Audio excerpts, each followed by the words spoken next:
Hello बच्चों, कैसे हो आप सब। स्वागत है आपका मेरे यूट्यूब चैनल एक्टिव सर्जी में। देखिए, आज हम बात करने वाले हैं अनुसूची के बारे में।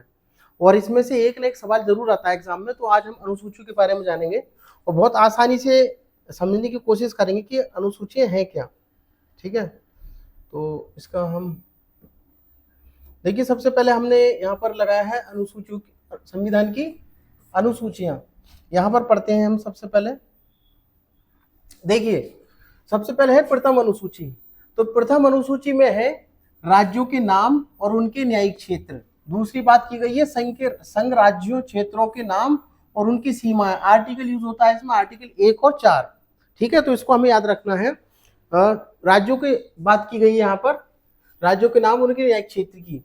अगर बात करें हम दूसरी अनुसूची की, तो दूसरी अनुसूची में है इसमें परिलिब्धियां, पर भत्ते और विशेष अधिकार। यानी चाहे देखिए भारत का राष्ट्रपति हो, राज्यों के राज्यपाल हो, लोकसभा अध्यक्ष उपाध्यक्ष हो, भारत के नियंत्रक एवं महालेखा परीक्षक जिसको हम कैग कहते हैं, ये हो, इन सभी के परिलिब्धियां, भत्ते और विशेष अधिकार इन अनुसूची दूसरे में है। और इनके अंतर्गत आर्टिकल अगर बात करें तो 59, 65, 75 और 97 आर्टिकल इसमें यूज होते हैं। इसके अलावा कुछ और भी है, तो हमें याद रखना है। पहली अनुसूची में क्या है, राज्यों के नाम एवं उनके न्यायिक क्षेत्र हैं। और दूसरे क्या है, परिलिब्धियों, भत्ते। हमें ध्यान ये रखना है, भत्ते पे भी याद रख लेंगे हम तो आसानी से हमें याद हो जाएगा। ठीक है, अब देखिए दूसरा। अब बात करते हैं हम तीसरी अनुसूची की बात। तीसरी अनुसूची में क्या है, तीसरी अनुसूची में है विभिन्न उम्मीदवारों द्वारा ली जाने वाली शपथ। क्या है, जो शपथ लेते हैं, चाहे वो संघ के राज्य मंत्री हो, संसद के सदस्य हो या सर्वोच्च न्यायालय के न्यायाधीश हो, ये सभी तीसरी अनुसूची के अंतर्गत में इनकी शपथ आती है। आर्टिकल अगर यूज बात करें तो हम 75, 84 और 99 इसमें प्रयोग की जाती है। तो हमें याद रखना है। देखिए, हम ऐसे याद रख लेते हैं। अगर हम पहले क्या बना रहे हैं, देखिए राज्य बनाते हैं, राज्यों के नाम, उनका सीमा वगैरह निर्धारित करते हैं, तो इस तरीके से ये प्रथम अनुसूची हो जाती है। दूसरी में जब हम राज्य बना रहे हैं तो हमें क्या करना है, काम करने के लिए लोग चाहिए तो उनको क्या देना पड़ेगा, हमें भत्ता देना पड़ेगा। तो दूसरी अनुसूची में हम भत्ते याद रखेंगे। तीसरी में हमने उनको भत्ता दे दिया तो हम उनसे शपथ भी तो लेंगे, शपथ इस बात की भी काम करना है तुमको। तो इस तरीके से हम 1, 2, 3 हम याद कर लेते हैं। अब नेक्स्ट हम उसमें बढ़ते हैं। ठीक है,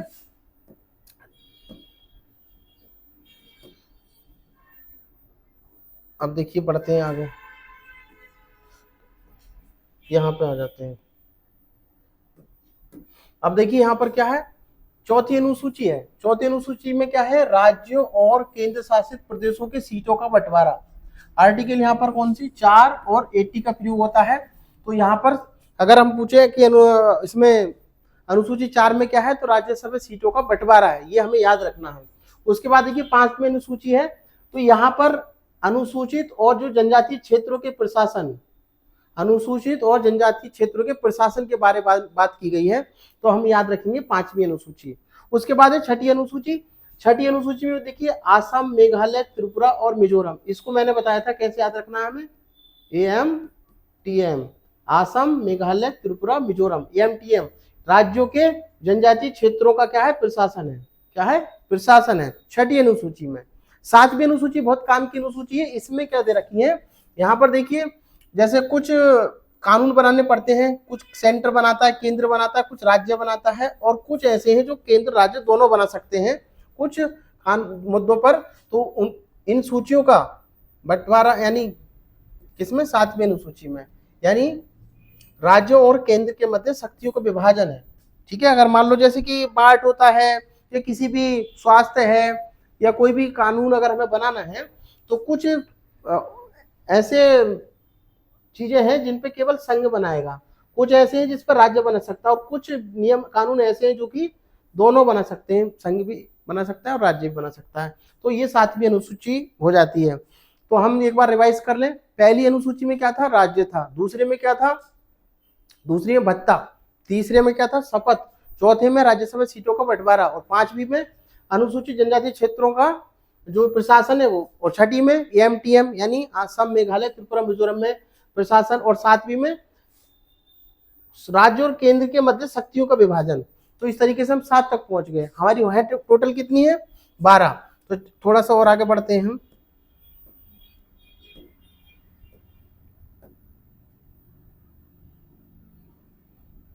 ठीक है, आगे बढ़ते हैं थोड़ा सा। अब देखिए, अब बात करते हैं हम किसमें, 8वीं अनुसूची। 8वीं अनुसूची बहुत काम की अनुसूची है। 8वीं अनुसूची देखिए, 8वीं अनुसूची में क्या है, भाषाएं हैं, संविधान द्वारा मान्यता प्राप्त भाषाएं। ये थोड़ा सा मिसप्रिंट हो गया है, भाषाएं हैं। मूल रूप से कितनी थी, 14। अब वर्तमान में कितनी भाषाएं हैं, 22। पहले तो ये हमारा प्रश्न बन जाता है कि पहले कितनी थी और आज कितनी है। अब देखिए, अभी 14 से 18 कैसे हुई बात, 14 से 22 कैसे हुई, थोड़ी सी चर्चा कर लेते हैं। देखिए, सबसे पहले संविधान 21वां संविधान संशोधन 1967 हुआ था और इसके द्वारा सिंधी भाषा जोड़ी गई थी। कौन सी भाषा, सिंधी, अलग अलग पूछ लिया था। उसके बाद में 71वां संविधान संशोधन हुआ 1992 में, इनके द्वारा 3 भाषाएं जोड़ी गई, कोंकणी, मणिपुरी और नेपाली, यानी एक यहाँ पर जोड़ी, 3 यहाँ पर जोड़ दी गई। उसके बाद 92 यानी 92वां संविधान संशोधन हुआ, इसमें 4 भाषाएं जोड़ दी गई। कौन सी, बोडो डोगरी, ये डोगरी है, मैथिली और संथाली। इस तरीके से टोटल कितनी हमने भाषाएं जोड़ी, समय समय पर 8 जोड़ दी और 14 पहले से थी। टोटल कितनी होगी, 22। तो हमें ये याद रखना है कि कौन सी भाषा नहीं है। जैसे कि इस बार के पीसीएस एग्जाम में पूछा था कि इनमें से कौन सी भाषा 8वीं अनुसूची में नहीं आती है, तो हमें पता होना चाहिए। खास करके इन वालों को, ये जो 14 है इनको याद करो मत करो आप, लेकिन ये जो है, ये जो 8 भाषाएं हैं, कब कब कैसे कैसे हैं, इसको हमें याद रखना है।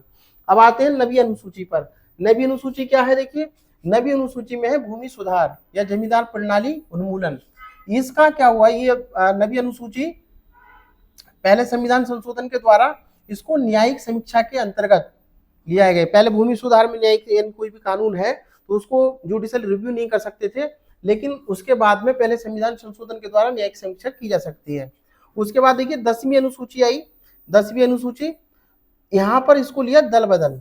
दल बदल, यहाँ पर संसद विधानसभा सदस्यों की निरता। इस अनुसूची को, ये थोड़ा सा मिसप्रिंट हो गया, इसको कितना पढ़ेंगे हम, 52 बार। कितना पढ़ेंगे इसको हम, 52। ठीक, थोड़ा सा मैंने सही कर दिया।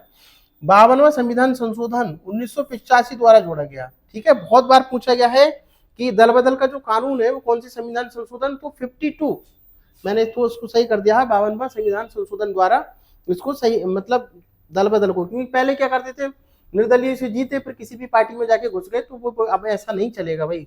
ठीक है, तो इसको आगे बढ़ते हैं। उसके बाद देखिए 11वीं अनुसूची है। 11वीं अनुसूची में क्या है, पंचायत की शक्तियां और प्राधिकार है। ये भी अलग जोड़ा गया था 73वें संविधान संशोधन अधिनियम 1992 द्वारा। पंचायत की शक्तियां इसमें दी गई हैं।